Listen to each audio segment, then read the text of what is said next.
રવિવારે વડાલી ટાઉનમાં બપોરના સમયગાળામાં બે પક્ષો વચ્ચે પથ્થરમારાનો બનાવ બનેલો હતો, જે અનુસંધાને વડાલી પોલીસ તથા જિલ્લાની પોલીસની ટીમો, એલસીબી, એસઓજી અને ઉચ્ચ અધિકારીઓ સ્થળ ઉપર પહોંચેલ હતા અને સ્થિતિ પર કાબૂ મેળવેલ હતો.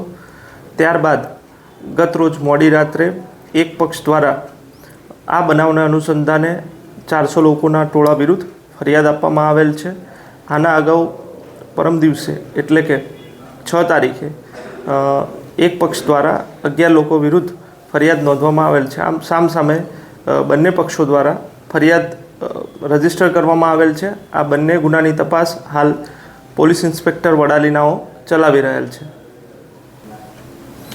હાલ આ ઘટનાને અનુસંધાને વડાલી ટાઉનમાં વિવિધ પોઈન્ટ ઉપર અંદાજિત 100 જેટલા પોલીસકર્મી તથા હોમગાર્ડ્સનો બંદોબસ્ત ગોઠવવામાં આવેલ છે તથા 10થી વધુ અધિકારીઓ સતત રાઉન્ડ ધ ક્લોક વિસ્તારમાં પેટ્રોલિંગ કરી રહેલ છે. હાલ વિસ્તારમાં સંપૂર્ણપણે શાંતિ છે.